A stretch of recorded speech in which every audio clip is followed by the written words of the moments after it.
Ces délinquants-là, qui sont multirécidivistes, ils cochent toutes les cases de la grande délinquance et ils sont vraiment très très peu mis en cause par les élus locaux. Bonjour, je suis Pauline Payassa, je suis journaliste et bienvenue dans le Making of des jours, le podcast desjours.fr. Que risque-t-on en France quand on pollue ? Presque rien. Et souvent encore moins que ça. De l'usine de pâte à papier qui émet des substances cancérigènes dans l'air et dans l'eau, aux camions de Lafarge déversant leurs déchets dans la Seine, les jours enquêtent sur les délinquants environnementaux. Thibaut Shepman est journaliste indépendant. Pour les jours, il s'est intéressé à ces pollueurs impunis. Bonjour Thibaut, alors tu es l'auteur de la série J'ai pollué près de chez vous. Est-ce que pour commencer, tu peux nous raconter quel a été le point de départ de la série ? En fait, au tout départ, c'est un hasard.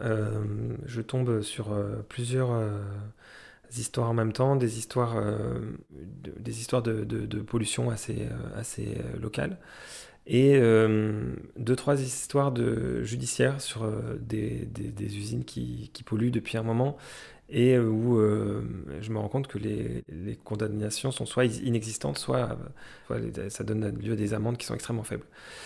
En fait, je me dis que ça vaut le coup de me renseigner sur les pollutions industrielles en France. Et j'ai commencé par m'appuyer sur une base de données qui est publiée par France Nature Environnement, FNE, et cette base de données, elle s'appelle Sentinelle de la Nature. Et il y a plusieurs milliers de notes qui sont géolocalisées par des bénévoles, et chacun peut dénoncer une pollution dans son coin. Donc je pense... les trois quarts, c'est des déchets qui sont trouvés dans la rue ou dans la nature. Ça a été assez long en fait de distinguer les choses intéressantes ou non. Mais en regardant ça, je me suis rendu compte que sur la plupart des territoires en France, on a des cas de pollution, souvent industrielle, qui perdurent depuis des années, malgré la loi, et puis malgré les remarques des autorités locales. Et donc du coup, j'ai réalisé qu'il y a un schéma qui se répète, c'est-à-dire une usine locale, donc un gros employeur local ne respecte pas les règles, mais n'est pas sanctionné parce qu'en fait, il y a cette espèce de chantage à l'emploi. Soit on continue à polluer et on promet qu'on va essayer de faire un peu mieux, soit on arrête. Et donc, comme ça, en tirant le fil, on a choisi des affaires qui sont représentatives de ces luttes locales. Et à partir de là, on se rend compte qu'en fait, ce schéma se répète tout le temps, partout où on est allé. Donc, on s'est intéressé à plein de luttes locales, pas mal autour de Saint-Nazaire. Et à chaque fois, on a des cas de pollution, notamment plusieurs sur lesquels on a fait des révélations importantes. Je pense par exemple, il y a un pollueur dont on a dénoncé les méfaits, c'est une usine qui s'appelle Yara, qui est installée donc près de Saint-Nazaire, en Loire-Atlantique. Et on a donc révélé des documents qui montrent qu'il pollue massivement la Loire autour de l'usine. Un expert qui nous répond anonymement, qui analyse du coup les pollutions des usines depuis 20 ans, nous dit qu'il n'a jamais vu ça et que ça reviendrait à avoir toute une ville dont les toilettes seraient directement reliées au fleuve, quoi. C'est une pollution qui est vraiment à une échelle énorme. Et en fait, ce pollueur, moi j'ai épluché tous les documents administratifs qui étaient disponibles et d'autres qu'il a fallu un peu chercher. En fait, on voit très bien les échanges qu'ils ont avec la préfecture. La préfecture leur rappelle la loi et leur met des espèces d'ultimatums en disant vous avez autant de temps pour faire les travaux nécessaires pour limiter la pollution. Le patron de l'usine dit toujours on est étouffé par les normes, mais on va faire ce qu'on peut d'ici à telle date. Ils ne font rien, ou vraiment pas assez, et nouveau contrôle de l'État, et à chaque fois le nouvel ultimatum, mais les sanctions ne tombent jamais. Ou alors si les sanctions tombent, c'est de l'ordre de quelques dizaines ou quelques centaines d'euros d'astreinte par jour. Ce qui est là, Yara, on parle quand même d'une multinationale dans le monde de l'agro-industrie et des engrais, est un des principaux acteurs mondiaux, donc à leur échelle, cette amende, elle ne veut rien dire. C'est un peu un mélange. On a essayé de prendre des histoires locales qui sont représentatives de choses qu'on peut voir sur tous les territoires. Et l'affaire Yara, on l'a choisie notamment parce qu'on a réussi à avoir des documents exclusifs sur cette pollution. Et aussi parce que c'est très révélateur du manque de moyens, en fait, du manque d'efficacité, en tout cas, du pouvoir de l'État, donc via le préfet, sur ce qu'on peut appeler des délinquants environnementaux, hein, parce que c'est des gens qui respectent pas la loi et qui sont en plus multirécidivistes et qui sont pas sanctionnés, quoi. Donc, ces délinquants-là qui sont multirécidivistes, ils cochent toutes les cases de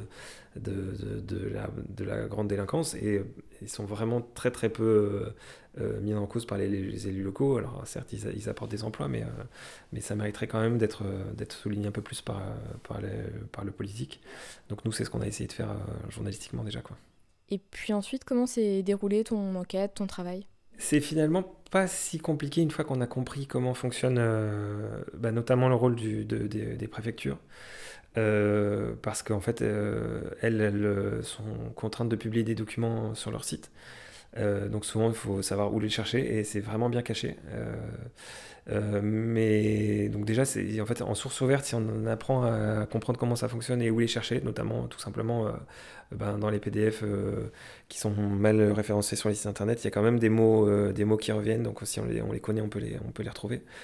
Et l'autre chose, c'est que dans tous ces combats-là, à chaque fois, il y a des citoyens qui sont souvent pas du tout formés à ça, mais qui s'auto-forment et qui deviennent vraiment des experts de leur pollution. Et pour moi, ça a été une ressource sur plein de niveaux, déjà pour obtenir des documents et puis pour mieux comprendre les choses. Et aussi, c'était vraiment des moments assez forts, quoi, de rencontrer des gens qui habitent là où personne ne veut habiter, mais qui décident de se battre, alors que... Et puis il faut vraiment du courage quand on a des gens de sa famille qui travaillent dans cette usine, quand on a nos voisins qui travaillent dans l'usine, quand le maire de la commune, le préfet, toutes les autorités disent que tout va bien et qu'il faut continuer comme ça. Il faut un certain courage, et les gens que j'ai rencontrés l'avaient, donc c'était des moments forts, c'était des belles interviews, quoi. Et au final, pour conclure, qu'est-ce que tu retiens de toutes ces enquêtes ? Donc dans ces communes-là, moi j'ai rencontré à plusieurs reprises des militants anti-pollution et c'est vrai que j'ai été assez fasciné par leur motivation. Y a des gens qui vont tous les jours sur le site de la préfecture pour être sûr de ne pas avoir raté un document et en sachant que ces gens-là en plus sont vraiment stigmatisés par les élus locaux. Il y a un préfet qui a notamment...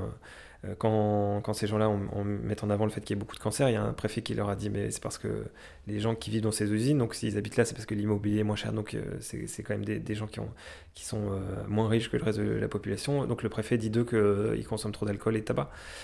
Donc il y a une espèce de mépris de classe, mépris social de la part des autorités. Et le fait de les rencontrer, de leur donner la parole, c'était important pour moi. Et en plus, j'ai réalisé que c'était des gens très courageux et extrêmement motivés. Donc si je dois retenir quelque chose de cette série, c'est leur combat. Ça donne espoir de voir que malgré tout, il y a des gens qui continuent de se battre, quoi. Ça m'a beaucoup parlé, ouais.